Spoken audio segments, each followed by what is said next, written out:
Hello.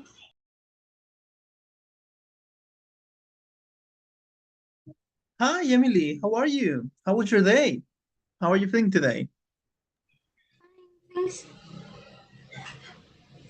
Oh, sorry. I couldn't hear that. I'm fine. Thanks. Oh, fine. Good to hear. Good to hear. So let's wait just a few more minutes to see if anyone else joins us. Okay.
Hi, Fernanda. How are you? How was your day? Hi, teacher. Fine, thanks. Good to Every, hear you. Sorry? everything was good. Oh, great to hear. Great to hear, Fer. Thank you. S- So it's already 7:06. Do you mind if we wait just, let's say, just 2 more minutes to see if anyone else joins us and then we begin? Okay.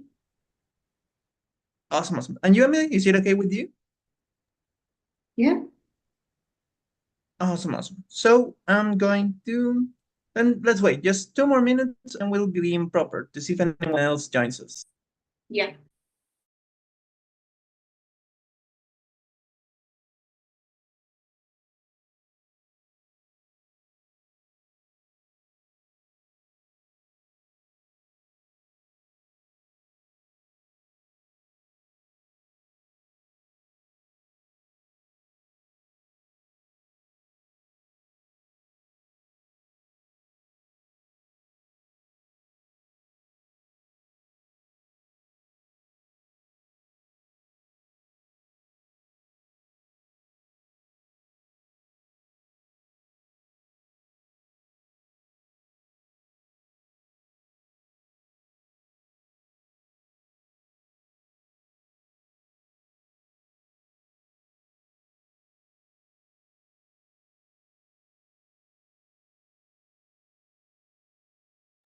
Okay, so I see two more people joined us, so I think we can begin today's class. Hi, Gael, Laranza, how are you? How was your day?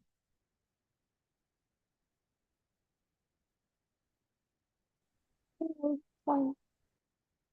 Good to hear you, Aranza, good to hear. And you, Gael, how was your day? Hello. My day was fine. How are you? Oh, fine, also. Thank you for asking. Good, good. Good to hear, good to hear. So, today we'll do a quick little review or exercise about what we saw on yesterday's class. So, does anyone will remember what we've been seeing for the past two classes? What we saw, we started seeing it on Monday and then we finished the subject yesterday. Relative clauses, non-restrictive and restrictive. Excellent. Very, very good. We saw relative clauses. We saw they are divided into two parts. We have restrictive relative clauses and we have non-restrictive relative clauses. We can also find them, I don't remember if I told you, but here's a quick little reminder. We can also find them as defining relative clauses and non-defining relative clauses.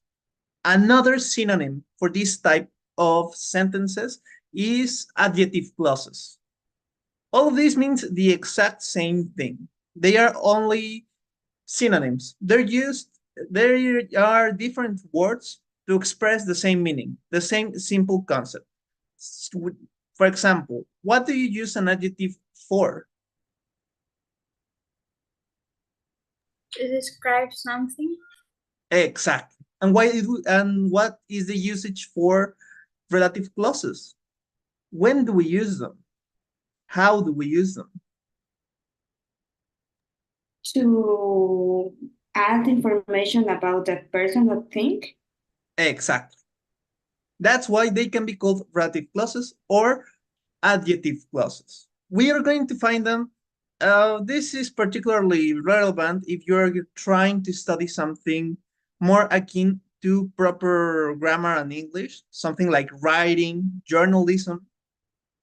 If you want to go into any of those fields, these are the type of things you need to keep in mind. They are synonyms. You can find them in either one. You can find relative clauses. You can find adjective clauses. They have the exact same meaning. Just to let you know. So we saw non-defining or non-relative, non-restrictive and restrictive or defining. So what are the difference? What is the difference between the two of them?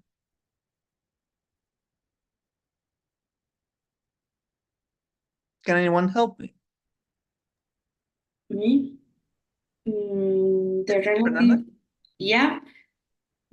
The defining have uh, one sentence and non-defining more sentence. We can difference between a comma and a period. That's very, very important. Very, very good. So what's the main focus of a restrictive relative clause? It adds information, but what kind of information? Is it important? Is it necessary for the sentence to make sense? Or is it an extra information? Something you can just leave there and let it stay and you can take it out and it has the same meaning. With restrictive relative clauses. It's important. Very, very good. With the restrictive relative clauses, it's extremely important to keep the information there. You can't take it out. You can't just say one part of the sentence without this restrictive relative clause. Why? Because the entire meaning of the sentence is lost. So, in comparison, what's the non-restrictive or non-defining relative clauses? What do? They also add information, but what kind of information? They add extra information Very, just to very good. get more details. Exactly. They add a bit more detail. They add a bit more extra. They add something you can know or something you don't need to know, but it's there, right? They add a bit extra, let's say that. So a relative clause, you can divide it into those two types of sentences, restrictive and non-restrictive. So what I want you to do, now that we've seen both of these, please help me writing them or writing two sentences, one in, sorry, there we go. Two sentences, please. One of a restrictive relative clause and another for a non-restrictive relative clause.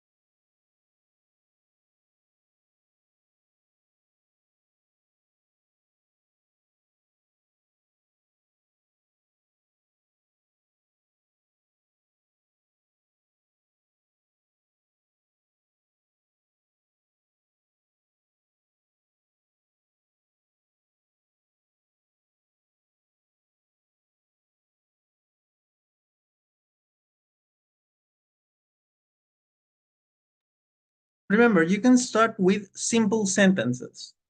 You can start with something like, I love animals. That's a simple sentence. Then you add a restrictive relative clause. You specify which type of animal you like, or a non-restrictive relative clause, which is just giving extra information about the kind of animals you like. This is just an example. Remember, you can use this type of idea. You can use a simple sentence to move from there and build upon it, to create a relative clause in the simple sentence, to give it a bit more context. So just tiny tip.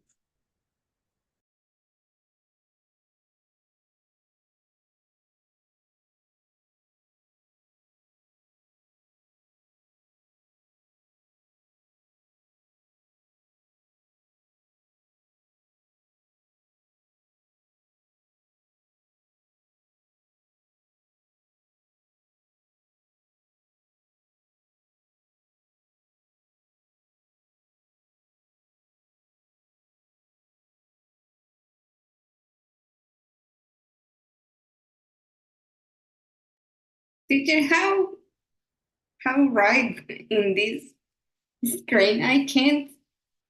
Oh, it doesn't, it should appear a T for text on your cell phone or on your laptop. To me, it appears on the lower right side of the screen. It can No. appear to you on the middle left. It has also appeared to me. Yeah, but my no, I can't. No, then I don't can worry, don't worry. see I can see the names of my partners, Kael and that, but I can't write. I don't know why. Oh, not sure neither. Let me check if there's. Yes, teacher, me too. Okay, I think I moved it. Please, let's see if you can write on it. And if you can't, just send me the text through message. Okay, two sentences, right? Sorry? Two sentences? Yes, please. One for a restrictive relative clause and one for a non-restrictive one.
So remember, if it doesn't let you write anything on the whiteboard, please send them to me through message, through chat, please.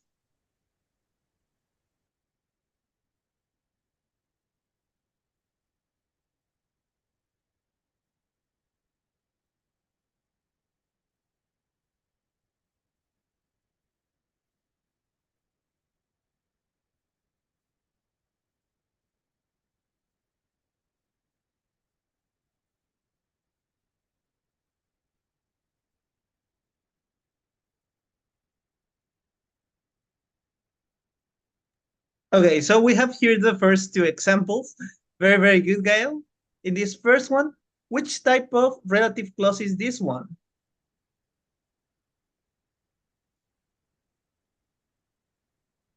Is it a restrictive one or a non-restrictive one?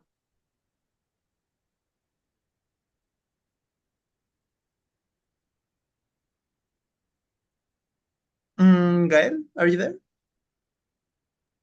Yes. What sentence? Oh, the one about the man. The man. That is restrictive clause. Very, very No. good. Why? Because the man is uh, defined by the that man that comes here. I think. Excellent. That's what defines. You're not talking about a simple man. You're not saying about someone on the street. You're talking specifically about the man that comes here, right? Is tall. The one that's coming here, not anyone on the street, only the one that comes here is tall. So this one is restrictive. Very, very good, Kyle.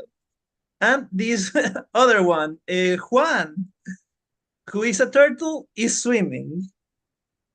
Which type of sentence is this?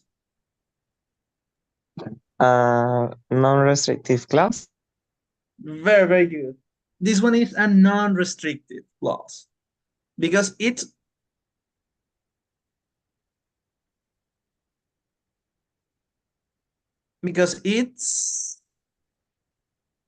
between what type of thing? What do you have here that you don't have on the other? What do we? Hey, what do you have in this sentence that you don't have in the other sentence?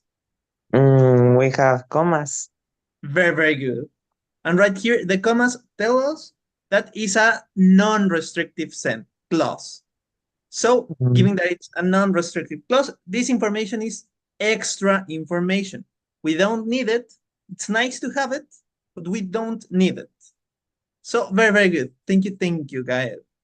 So, Aranza, I saw you sent a text, but I couldn't see it.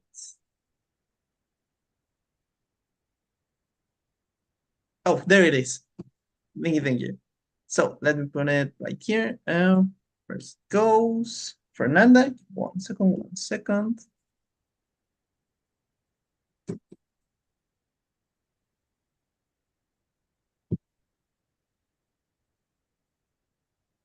Fernanda, so could you help me with your sentences? Yeah. I read the sentence? Yes, please. Yeah, okay. Mr. Torres, whom I met yesterday, is my neighbor. Very, very good. Right here, we wouldn't use whom. In this case, we wouldn't use whom because Mr. Torres isn't the object of the sentence. Right here, Mr. Torres is my neighbor. What type of grammatical term do we use for the person that is doing the action? The main person of the sentence is called the. It begins with S. The subject. Subject. Subject. Exactly. And right here, This one is the subject of the sentence. So we cannot use whom. We just need to do one tiny little change. Which one would that be?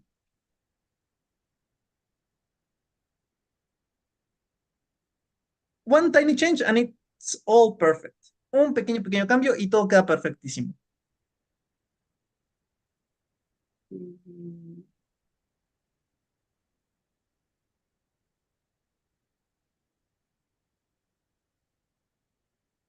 Do you remember which ones we use for people?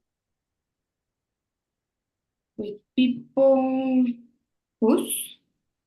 Whose is for, yes, people, but possessions mostly. The other one, We use who? who, very, very good. So in this case, since we're talking about the subject of the sentence, we use who. And everything else is excellent. Mr. Torres, who I met yesterday, is my neighbor. So which type of sentence is this? Non-defining. Very, very good. It's an undefining. And could you help me with the next one? The professor who teaches chemistry. One is an excellent lecturer. Very, very good. Yep. I'll take out the one. The professor who teaches chemistry is an excellent lecturer. Let's put it. So, what type of sentence is this? What type of clause? Defining, I think. Yes, defining. This one is perfectly defining, although this one could be met with a bit of a skepticism because of the who. Who we mostly use it with non-defining. Does it mean that we can't use them with defining clauses? No, we can always use who with defining clauses. But the most used term with defining clauses, the one that applies for people, for animals, for things. Do you remember which one it was? It begins with T.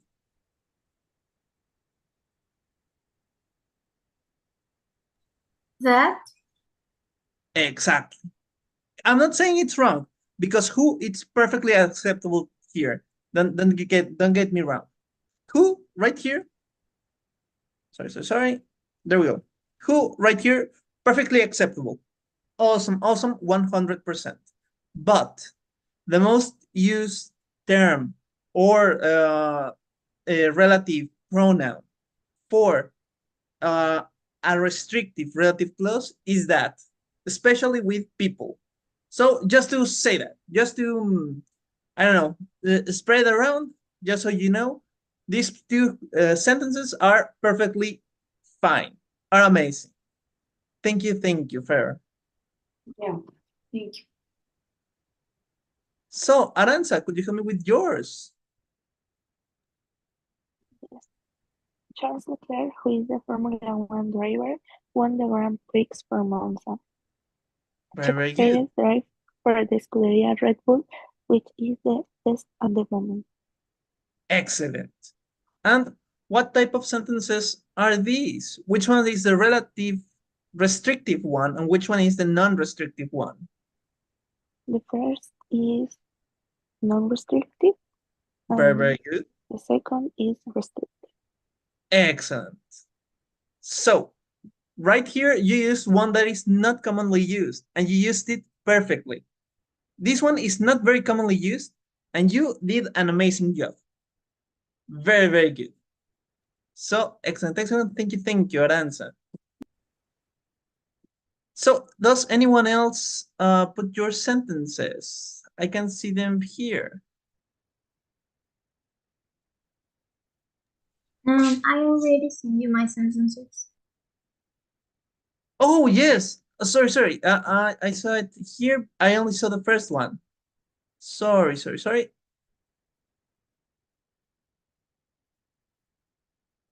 There we go. So let me put it right here.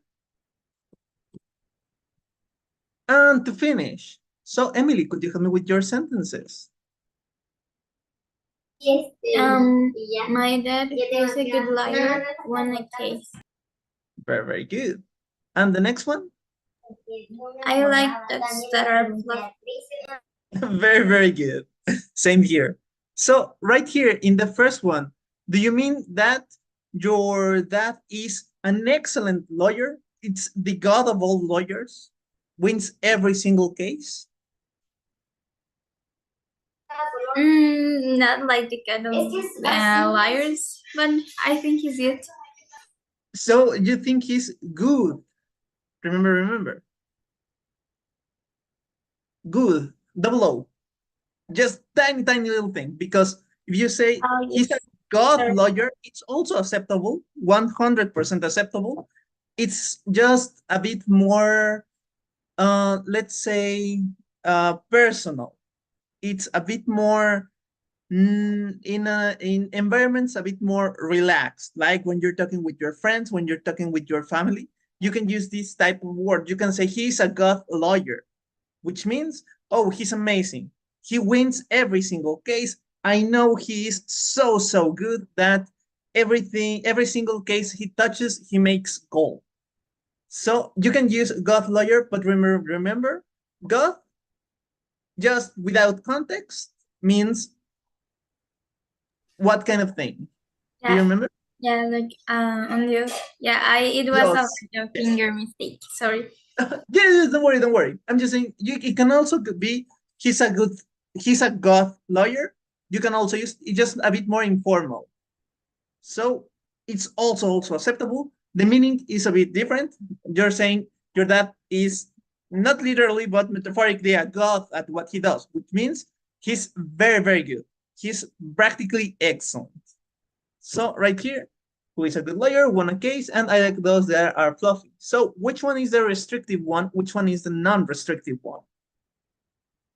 The restrictive one is the first one, and then no, sorry. The non-restrictive one is the first one, and the restrictive one is the second one. Excellent. Very good.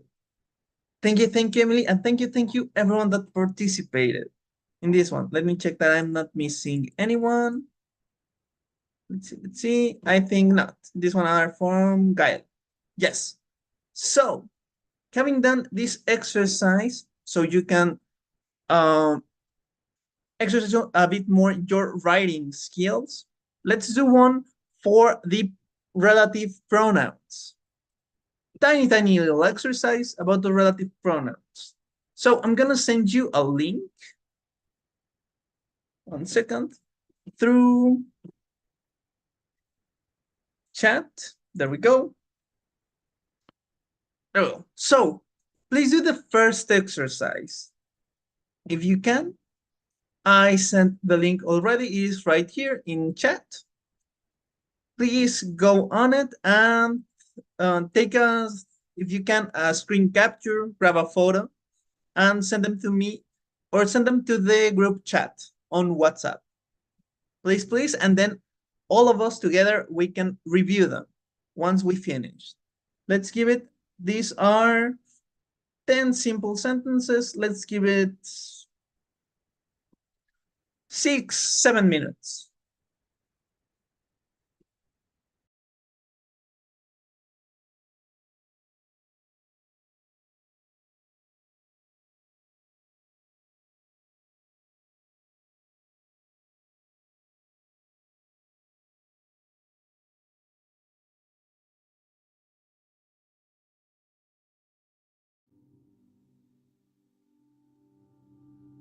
So this first exercise that is here, what you're gonna have to do is you have here a sentence.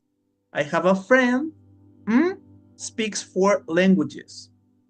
This one's going to be, since we have no commas, what kind of relative clause?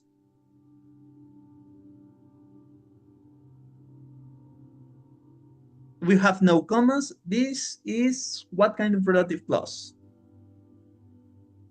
Restrictive. Very good. It's a restrictive relative clause or a defining relative clause. So right here, you're going to have 3 options. All of these are are relative pronouns. Thing is, you need to choose which one fits best. ¿Cuál le queda mejor? So, please do this tiny exercise and we'll review it at 7:33. Let's say 7:37.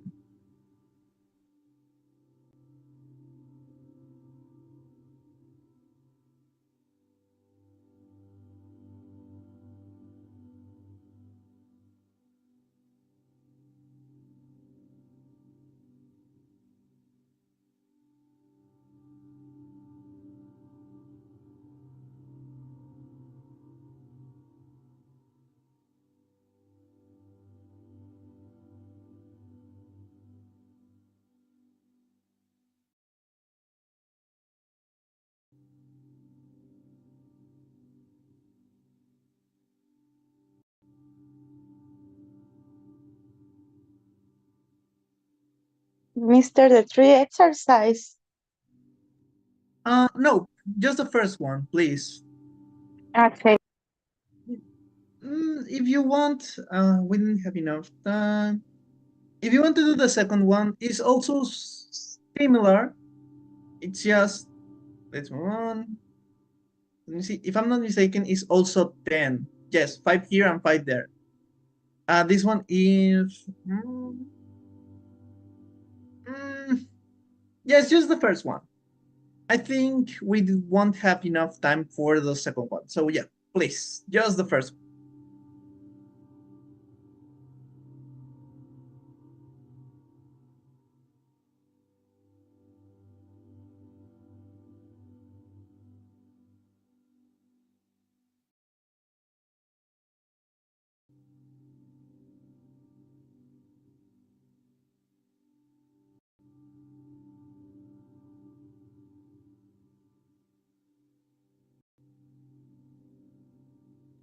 Sorry, we are just going to do the first one. Yes, please. Okay, thank you.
So let's review it. Andrea, could you help me with the first one?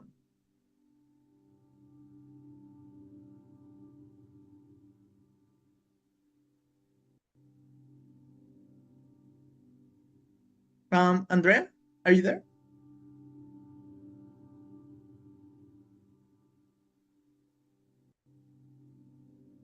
I think she went somewhere. So, Aranza, could you help me with the first one?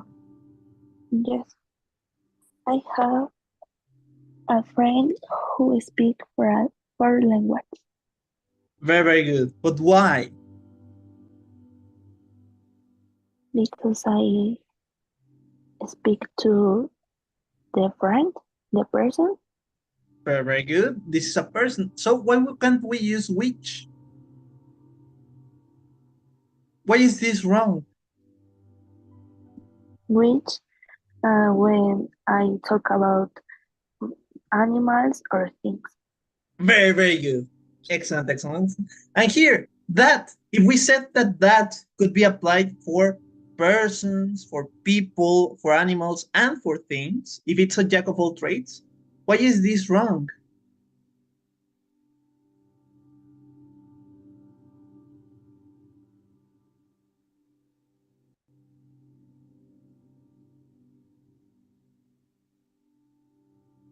Anyone? Anyone?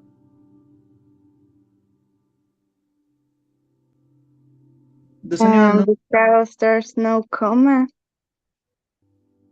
No, that always goes without comma.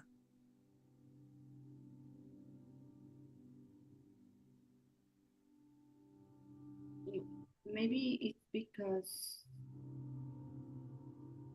the sentence have a subject, and when we select that it's confused. I don't know how to say that, but I think it's You're on the right. You're doing amazing. Exactly. You're going on the correct way. So, since we have a subject already, this is the subject, right? We have an object. Sorry. So, we have the subject, which is I. We have the verb, which is have, or the action. And we have the object. We have friend. This is the only thing we need. If we have a friend that speaks 4 languages, 100% correct. No issue there. But since we have a he, this is repeating a subject. And quick question, can we have 2 subjects on a sentence?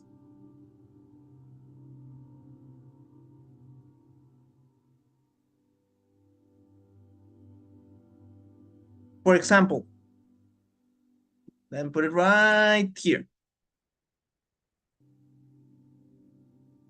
We have the exact same thing. Let's say Emily and Aranza.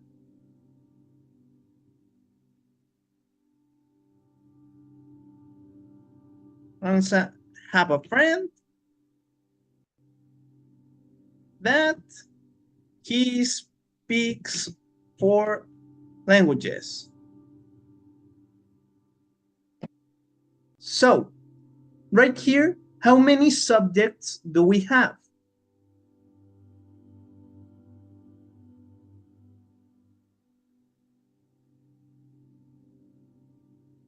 In this sentence, how many subjects are there?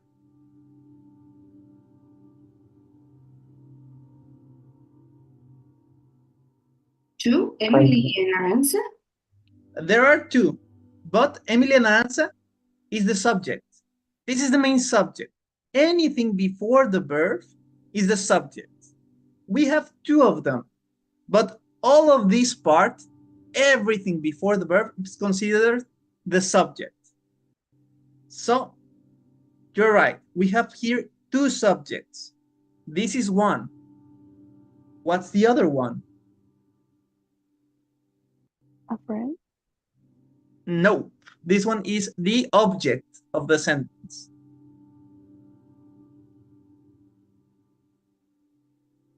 Remember, subjects can only be, can be personal,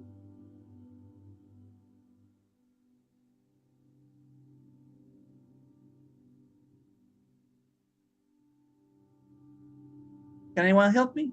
Personal pronouns. Personal And he, pronouns. Exactly. That he is a subject, and we cannot have a subject, or more better said, we cannot have 2 subjects on a sentence. We can have a his, we can have a, I don't know, him, but we cannot have a he after the subject. If we already have a subject, we cannot use a personal pronoun after the verb. Never, never, never. We can have all of the other types of pronouns. We can have possessive pronouns, we can have adjective pronouns, but we cannot have a personal pronoun. This one is reserved strictly and specifically for the subjects. That's the catch here. Also, that it's a bit repetitive. It's redundant because we're talking about a friend that he speaks. In Spanish, how would we say that? Tengo un amigo que él habla 4 lenguajes. Redundant. One thing that takes this off. Another thing, in my opinion, more important, we cannot have another subject after the verb. In any sentence, we have one subject before the verb. It can be to people, it can be to things, it can be to nouns, but it's always going to be before the verb, and it's just going to be one. We have one subject. That's it. All of this is considered one subject. Everything after this is considered the complement, right? We have the action and we have the complement. In this complement, we have the, I said it a bit of times now. What's a friend? So, object. Object. Excellent, excellent. And then we have, ahora sí, por así decirlo, the full complement. And in the complement, we never, never, never, never have a subject. Never. We cannot have a personal pronoun on the complement. We can start another sentence and then have another subject. For example, Emily and Aranza have a friend. Separation. Point. He speaks 4 languages. This is 100% correct or incorrect? Is this valid?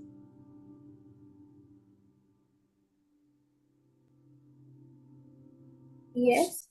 Yes, this one's 100% valid. Is this valid? Yes. Yes. These are 2 different sentences. But when you unite them, when you join the 2, have a friend, what was it? That he, right? This is 100% wrong because this is all just one sentence and you cannot have 2 subjects. That's why that he is 100% wrong. Never, never, never are you going to have a subject or a personal pronoun in the complement. Just laying it out there. So, very, very good. From the beginning, it was, I don't remember who I asked. Me, Aranza.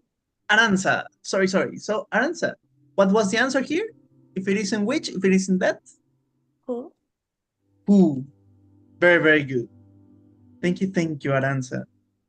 Emily, could you help me with the next one? Yes.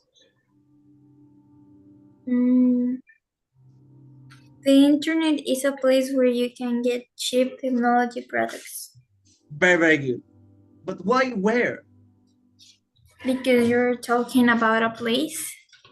Very, very good. And why not that? If we say if it's a jack of all trades, if we can use it for people, animals, and things. Yes, but I think it doesn't apply to places. Exactly.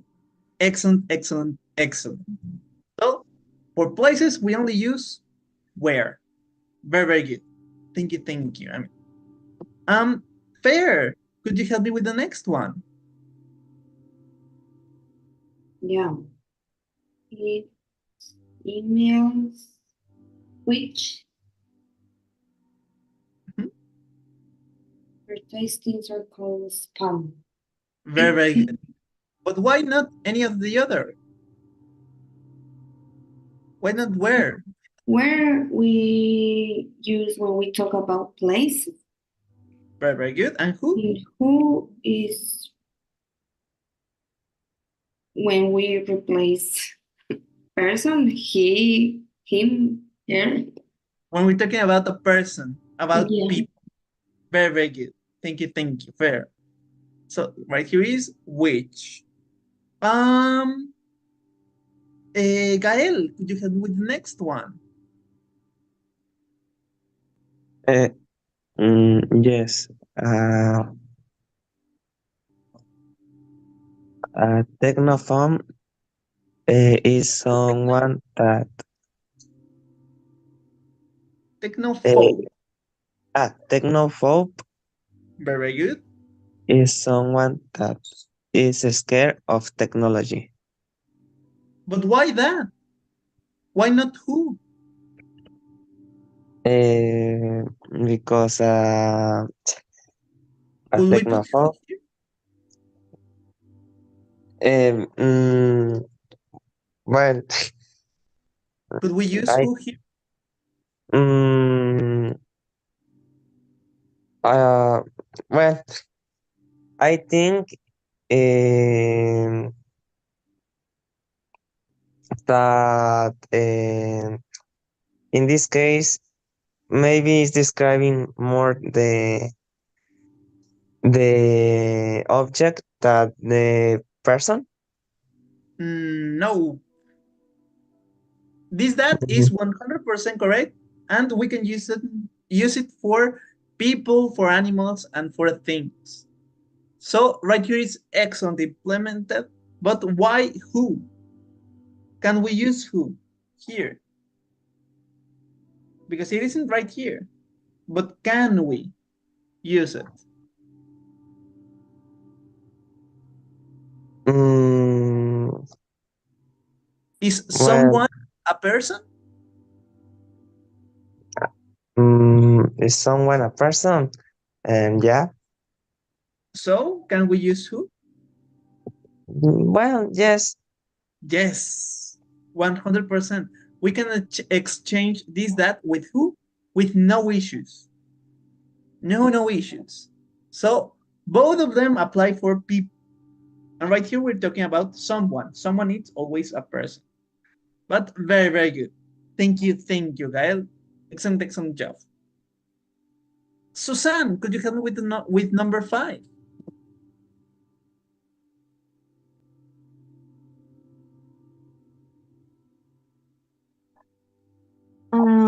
The number 5 um is that Very, very good. But what's the final sentence? uh, um we should only buy products that can be recycled. So why that? Why not where or who? Because where is for places and who for persons and I think for pets. Very, very good. Thank you, Susan. Who we use them for people and also pets. Eh, that one is a bit more of an informal usage for pets because it's a bit more personal. That's the only thing, right? So we can use who for pets, at least in an informal way, and mostly for people. And right here we're talking about products. So we use that. Can we use which here? Uh, in I think no. No. Why? No, I don't know. In this one, we can use which. But which is not for questions. Which is used for, well, yes, we can use it for questions, just like who and for whose. But remember, in relative pronouns, which is used for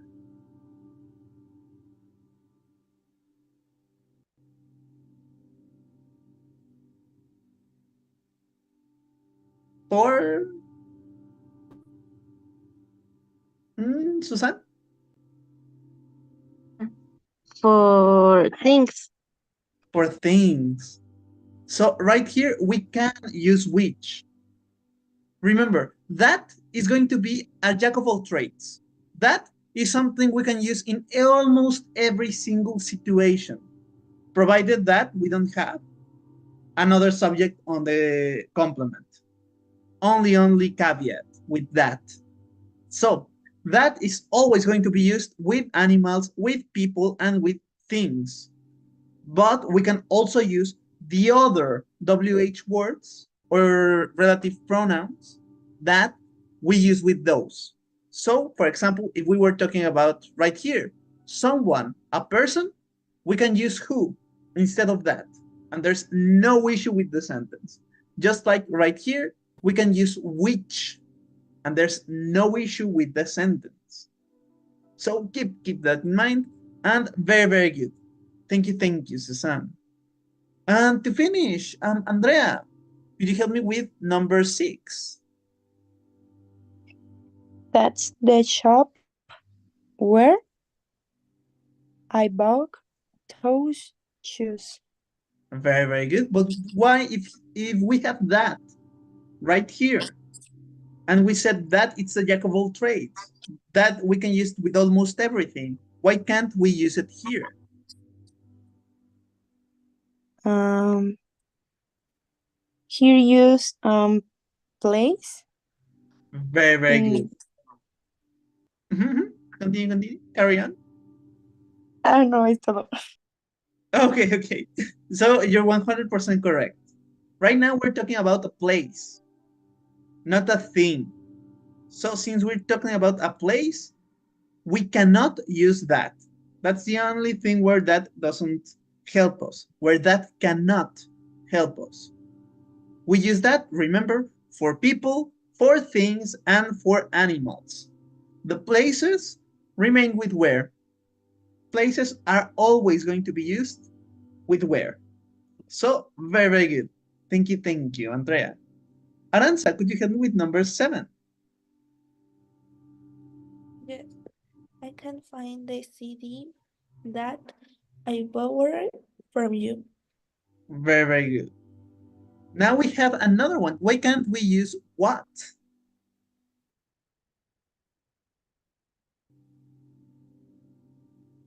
Um, I don't know.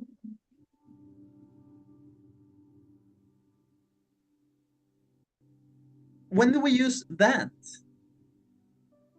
Sorry. When do we use what?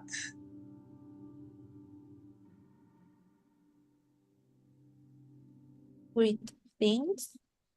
With things, but a bit different things, right? Something a bit more, for example, non-objects, with something that is entirely, in what way, imaginative. For example, see, let's say, could you repeat that?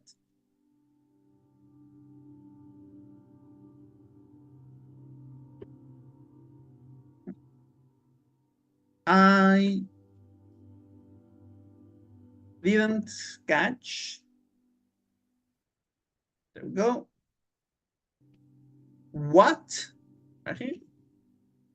You said. What we don't use it commonly in relative clauses with physical things.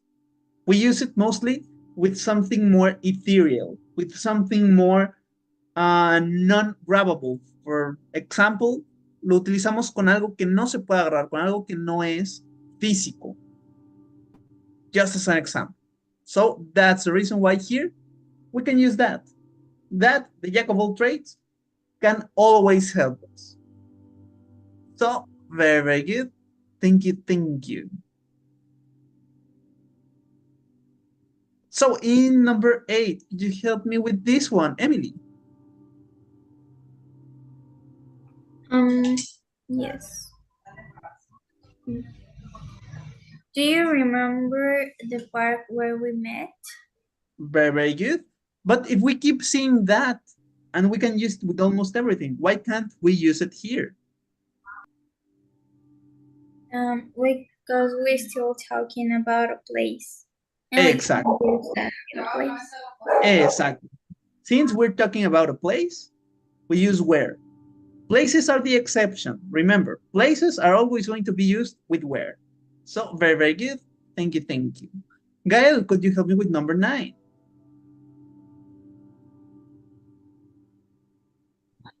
Um, yes.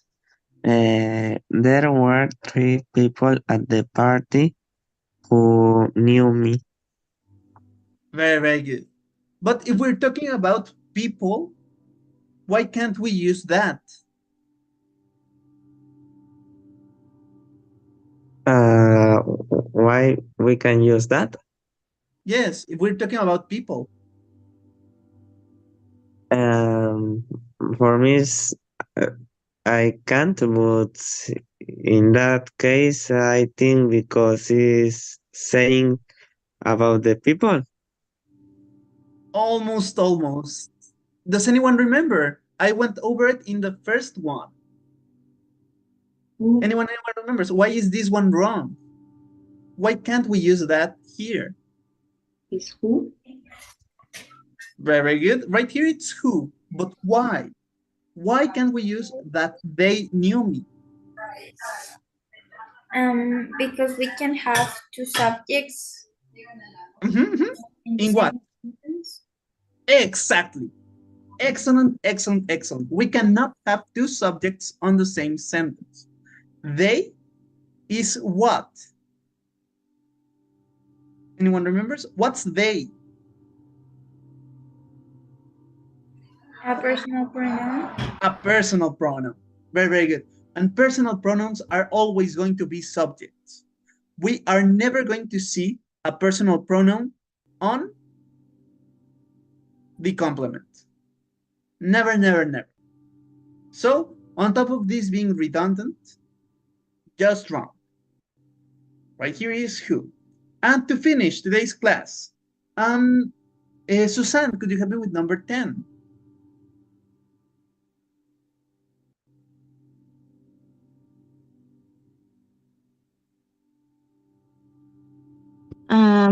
Which Very good. And what's the final sentence? I want to see the film which everybody's talking about. Very, very good. But why can't we use that if film is a thing? I think because we have the subject before. Very, very good. The subject in this sentence is I.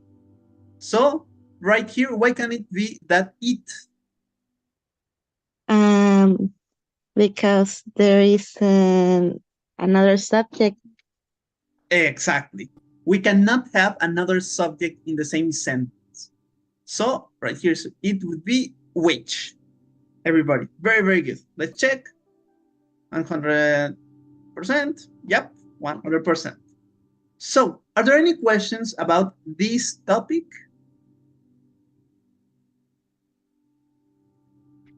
No. No. Awesome, awesome. So let's leave this class up to here, just with one final announcement. Tomorrow we're going to focus on the TOEFL exam. TOEFL exam is one of the toughest exams for practicing English. So just so you know, we're going to do the quick little review about what's going to be on the exam, how it's graded, and also we're going to do like a practice run of the exam so you can get accustomed to it. It's gonna be a bit heavy. I'm letting you know from now. It's a bit heavy. It can cause a lot of stress, and I know not all of you are going to do the TOEFL exam after this level. So just letting you know, if you wanted to dip your toes in the water for what's going to come next, tomorrow is the first day we're going to start doing this type of preparation, which is going to be common throughout the entire level. So having said that, I think we can leave this class up to here. So I don't know. Rest a lot, take care, and I'll see you all tomorrow with a TOEFL overview. So Okay, goodbye, thank everyone. you. Take care. Bye-bye, Fer. Bye. Teacher. Bye-bye, Emily. Bye. Thank you. Bye-bye, Andrea. Bye.